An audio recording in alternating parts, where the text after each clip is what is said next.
My name is Eloisa. I'm 30 years old, and I wish to reveal a part of my past that I've kept concealed for years. It's something so agonizing and transformative that I struggled to accept it for a long time. Life often thrusts us into situations we never thought we'd encounter, and sometimes those moments leave scars that mold everything we become.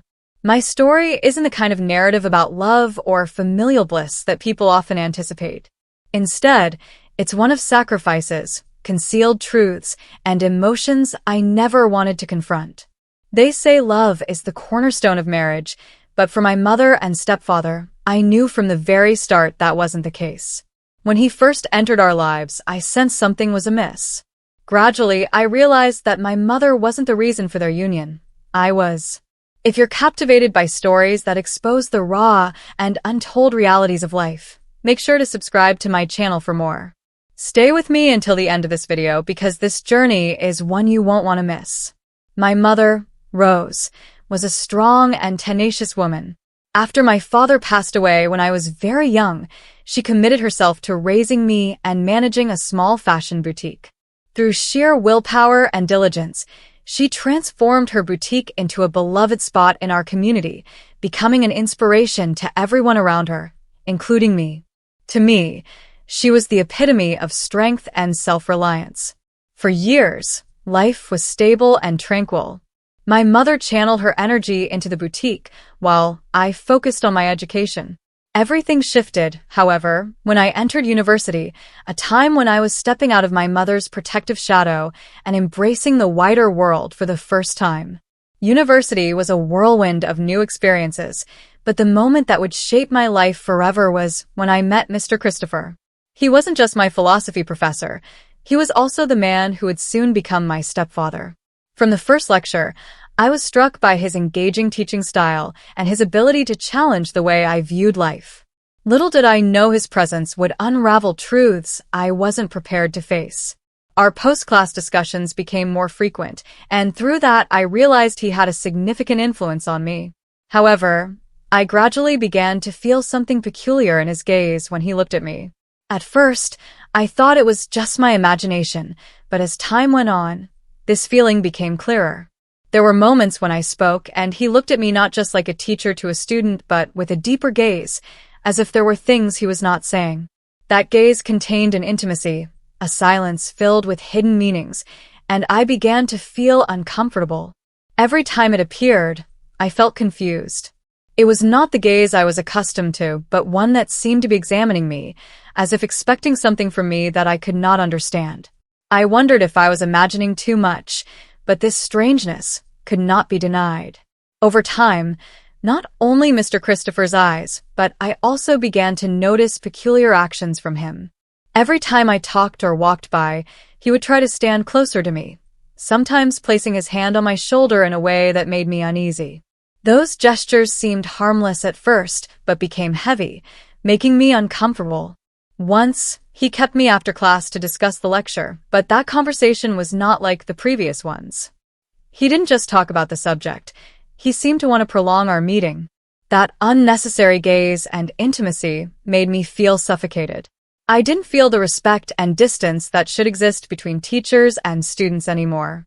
Gradually, I didn't dare to see him as much as before. I made up excuses to avoid private conversations after school. When he offered to help, I could only refuse, claiming I was busy, but in my heart, I just wanted to maintain my distance. I tried to sit further away in class, limit eye contact, and sometimes even went to school late to avoid seeing him before class. I thought if I avoided Mr. Christopher, everything would be fine. If I didn't have to face those strange looks and actions, maybe I could forget the anxiety that surged inside me. For the rest of the school year, I tried to avoid seeing him again. Everything seemed to return to normal when I kept my distance, and I thought all the trouble was over. However, I didn't expect that the safety I created for myself was only temporary. After a year of school, when I returned home, I noticed something different about my mother. She was more cheerful than usual. Her eyes sparkled whenever she spoke, and sometimes she would laugh quietly to herself, as if hiding a special happiness. I began to wonder, but my mother just said she was very happy because life was getting better. One afternoon, while both my mother and I sat in the living room, she suddenly sat down next to me, her face radiant and her eyes shining with unrestrained joy. She began to share something important. She had met someone special, someone she wanted to introduce to me. Seeing the happiness evident in her every gesture, my heart also felt light. For so many years, my mother had raised me alone, sacrificing her own joys to devote all her energy to my care. I felt relieved that she had finally found the joy and happiness she deserved. The day my mother prepared to introduce that man to me, I was very much looking forward to it. The house was neatly arranged, and the dining table was carefully set by my mother. I could see the excitement and joy in her eyes, and I hoped this man would bring her the comfort and happiness she had been searching for all this time. When the doorbell rang, my heart fluttered. Mom quickly went to open the door while I stood waiting in the living room, imagining the man who had come into her life. When the door opened and I saw that the man who entered was Mr. Christopher, my heart filled with an indescribable shock. I stood still, unable to believe my eyes. All the uneasiness I had felt about him suddenly rushed back, enveloping me. The man my mother loved, the man she had introduced me to with such trust and happiness, was the man I had been trying to avoid all this time. A series of conflicting thoughts exploded in my head. Why him? When did they know each other? Did he have any intentions? The uneasiness in my heart rose sharply, and all the memories of his strange looks and unsettling gestures flooded back, making it impossible for me to think clearly. I looked at my mother, searching for a sign that she recognized the strangeness of the situation, but she was fine in my heart. This was simply a debut of a man she loved, unaware that Christopher's presence was stirring a storm in my heart. Mr. Christopher entered, still smiling serenely, appearing amiable and courteous. He greeted me and feigned surprise, claiming he hadn't anticipated me being my mother's daughter. I attempted to seem surprised as well, but internally, I was in chaos. My mother, naive and oblivious to my inner turmoil, laughed and was delighted to find out that Christopher was my instructor. The two of them chatted happily, discussing this unexpected coincidence, while I stood there, feeling a sense of unease gripping me. I couldn't stop questioning who Mr. Christopher truly was and why he had emerged in my mother's life in a role so different from what I knew. Was this genuinely a coincidence, or was there something concealed that I couldn't perceive? From that day forward, everything proceeded as usual. There were no peculiar signs from Christopher or anything that caused me concern. Mom and he became closer, and their feelings seemed very natural. I saw Mom happier than ever. She smiled frequently and looked radiant daily. It wasn't long before Mom decided to remarry, and Christopher officially became my stepfather. Everything went smoothly. Nothing out of the ordinary occurred, and our family life remained peaceful and stable. As time passed and there were no strange signs, I started to feel I was overthinking. Perhaps my initial worries were merely due to the stress of facing changes in my mother's life and my own. Seeing Mom happier each day, I gradually let go of my doubts and insecurities. Observing my mother smiling brightly with Christopher, I realized that the most important thing was that she had found the happiness she deserved. Eventually, I accepted their relationship and gave them my blessing wholeheartedly. I hoped that my mother would continue to live in joy, and I also learned to accept Christopher as part of our family. Time passed, and I saw no unusual signs in Christopher, as I had feared. Gradually, I blamed myself for overthinking and letting baseless worries affect me. Seeing my mother increasingly happy with Christopher, I also felt relieved. Finally, I felt happy for my mother and sincerely wished her well, hoping her life would always be filled with joy and happiness. At that time, I thought everything would continue peacefully. It had been a long time without any unusual signs from Christopher, and I gradually felt reassured. I no longer worried or doubted my stepfather because he had always been a good person, caring for my mother and our family. I truly believed that my previous concerns were just my sensitivity and imagination. At 21, I had just graduated from university and was actively seeking my first job. While I hadn't yet found the right opportunity, I decided to assist my mother at her boutique in the meantime. It was a chance to spend more time together, and I enjoyed contributing to the thriving little business she had built. Christopher, my stepfather, would often stop by the shop as well. He'd lend a hand with small tasks whenever he had free time. During that period, everything seemed to be going smoothly. I had no lingering doubts about Christopher. In fact, I genuinely believed he was a loving husband to my mother and someone who had seamlessly become part of our lives. I had let go of my earlier uncertainties and begun to trust him completely. But then came the worst day of my life, a day that would change everything forever. I was unwell, battling a fever that left me exhausted and unable to join my mother at the boutique. She insisted I stay home and rest, and I didn't think much of it at the time. Christopher, my stepfather, was the only other person home that day as he didn't have any plans or obligations that required him to leave. I didn't feel uneasy or suspicious. After years of living under the same roof, I had come to see him as a trustworthy, dependable figure, someone who cared deeply for my mother and, by extension, for me. I lay in my room trying to lull myself to sleep to forget the pain and fatigue caused by the fever. However, that peace didn't last long. The thing I never expected to happen happened that very day in the house that I once considered the safest place. Christopher came into the room with a glass of water and some pills. He said they were painkillers to help my fever go down faster. His voice was gentle and kind, nothing that raised suspicion. The fever had made my head spin, and I didn't think much of it. I just wanted to get better and get some sleep, so I took the pills from him and swallowed them without hesitation. I drank the water, unaware that this was just the beginning of the worst that was about to unfold. At that moment, everything seemed normal, and I didn't notice anything odd. After I finished drinking, I didn't feel anything unusual. The medicine didn't seem to take effect immediately, and I was still fully aware of my surroundings. I lay there quietly, thinking that the fever would soon subside. However, after about 20 minutes, things began to change. Christopher returned to the room this time without medicine or water. There was something in his eyes that worried me, but when I tried to sit up, I was shocked to find that my body could no longer move.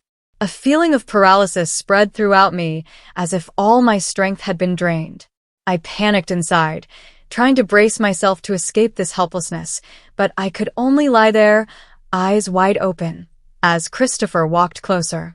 Christopher approached, his face calm, but his eyes flashed with something that sent a chill down my spine. I struggled, trying to move, but my body seemed completely paralyzed. Not a single finger would move. The helplessness frightened me, but that fear increased even more when he leaned down, his face just a little away from mine, and smiled. His smile was no longer friendly and gentle, but scary and cold. Then he whispered, his voice soft but clear enough for me to hear, "I have waited for this opportunity for a long time." I was horrified, unable to believe what I had just heard. My mind was spinning, trying to comprehend what was happening, but everything seemed to fall apart at that moment. The worries and doubts from before suddenly became too real, and I realized that the nightmare I had thought was just an imagination had become a reality. Christopher sat down next to me, his eyes filled with calculation and his smile sinister. I lay there helpless, unable to move or resist, only able to listen to his every word. Each sentence echoed clearly, gradually revealing a horrifying truth that I had never considered. He began to explain that ever since I entered college, he had feelings for me and had always wanted to get close to me. He had tried every opportunity to approach me, but noticed that I always kept my distance and did not let him in. His attempts to connect failed, and my avoidance made him choose another path to infiltrate my life. Christopher began to learn about me, delving into my personal information and background. When he learned about my mother and our family situation, he decided that the only way to get close to me was through her. He planned to get to know my mother, gradually earning her trust. Everything seemed to happen easily for him, and before I knew it, he had become my mother's husband, integrating himself into my family life. Listening to those revelations made me feel as if I was plummeting into an abyss of despair. I couldn't believe that everything that had transpired around me was so carefully manipulated. What I had perceived as normal, my mother's joy, turned out to be merely a facade with the ultimate aim of getting close to me. I felt overwhelming agony and revulsion when I realized that from beginning to end, everything was part of his scheme. After he finished talking, Christopher drew nearer, his eyes filled with satisfaction as he saw me lying motionless on the bed. I was utterly powerless as he approached. His eyes no longer held any of the kindness my mother had seen. They were avaricious and cold. I tried to recoil, but I couldn't. Every motion seemed futile. My heart pounded in my chest, but my body felt immobilized, no longer responding to my will. Then Christopher leaned down, his hands gliding over me, bringing with them a feeling of repulsion that I couldn't shake off. He seized control of my body, without compassion. I could only lie there paralyzed, feeling every moment he took from me. The seconds stretched like eternity, and all I could do was hope for it to end. But no, he didn't stop. The world around me seemed to crumble. All the people I had known were torn away by him. I wanted to resist, to fight back, but it was all futile. Christopher didn't stop, and my body no longer belonged to me. Time seemed to drag on endlessly. Each passing second became a nightmare with no escape. I lay there helpless, staring at the ceiling, trying to escape reality, but everything kept happening slowly and painfully. The feeling of paralysis, of losing control, made the fear in me rise with each second, each minute. Every move he made, every touch was like a blow to my self-worth and dignity. Pieces of me shattered, without any way to stop it. I felt my body no longer belonged to me. It was completely taken over by him. Everything happened so slowly. I could only lie there living in terror with no way to fight back. Each moment lasted for hours, and I just wanted it all to end. When it was over, I lay there feeling hollow and numb.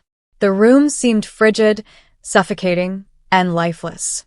Christopher stood up, adjusting his clothes as if nothing had happened, while I lay still, unable to escape the horror I had just experienced. I felt my entire world collapse. Everything I knew and believed faded into meaninglessness. My mind was filled with echoing questions full of pain and anger.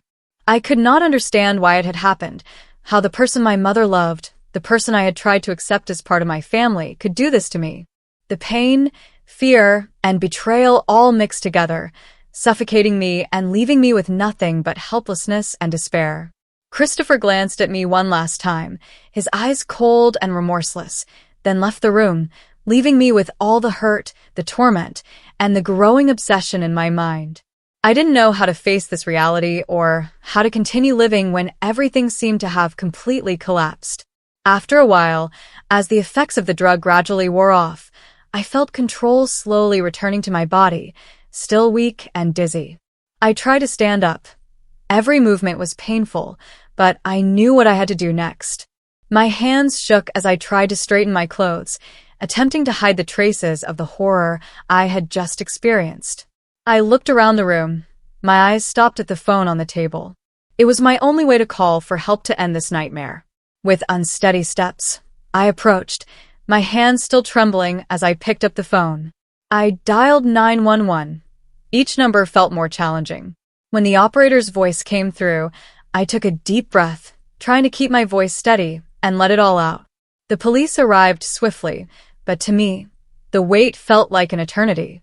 When they entered the house, the silence shattered, voices rang out, footsteps hurried, and finally, Christopher was apprehended. He didn't resist, just bowed his head silently as the police handcuffed him, as if he knew it was over. My mother returned shortly after the police apprehended Christopher. She saw me still trembling and weak, standing next to the police. At first, she didn't understand what was happening. I looked into my mother's eyes, and all my strength seemed to evaporate at that moment. I couldn't hold back any longer. Tears streamed down my face as I told her everything. My voice broke as I recounted the truth about Christopher, what he had done, and all the horror I had endured. My mother was stunned, her eyes wide with confusion and pain. She stood frozen, silent as I poured out the truth. Not a word escaped her lips, just a stunned expression as though her entire world had come crashing down. When I finished speaking, my mother collapsed, her sobs breaking the silence. She was overwhelmed with grief and regret, blaming herself for not seeing the signs and for bringing Christopher into our lives. Through her tears, she kept repeating the same words, "I'm sorry, I'm so sorry," but I knew that no apology could undo the pain we were both feeling. That day was a turning point, one that changed everything forever. My mother couldn't forgive herself, and I could never go back to the life I had before. When the police apprehended Christopher, I felt a moment of relief. Justice was being served, but the pain didn't vanish. It lingered like an open wound, raw and relentless. I had confronted what he had done and taken a stand for myself, but the scars he left behind were deep. My mother was devastated after learning the full truth. Her remorse consumed her, and she couldn't stop blaming herself for letting someone like Christopher into our lives. The weight of her regret was unbearable. She decided to leave the home we had shared and temporarily closed her beloved boutique, seeking solace and clarity in her grief. Christopher was convicted, and I knew I'd never see him again, but even his punishment couldn't erase the damage he caused. He shattered a part of my life, leaving behind a pain that felt permanent, a scar that time alone could never heal. From this nightmare, I learned one crucial lesson: silence isn't the answer. Burying pain and fear only makes it grow stronger, consuming you from within. Speaking up, no matter how terrifying it might be, is the first step toward reclaiming your peace of mind. I also realized how important it is to communicate openly with those we trust. If I had found the courage to speak up when I first sensed something was wrong with Christopher, things might have turned out differently. Although my mother hadn't known what he was capable of, her misplaced trust had devastating consequences.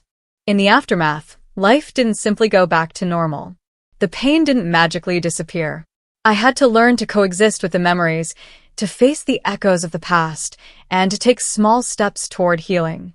My mother, too, has had to embark on her own journey, learning to forgive herself and find a way forward despite the heavy burden of regret. This is an ongoing process for both of us. The road ahead is uncertain and often difficult, but one thing is clear: I refuse to be silent anymore. The regret and hurt will always be a part of my story, but so will my strength and resilience. I'm determined to keep moving forward, no matter how long it takes to rebuild myself and my life.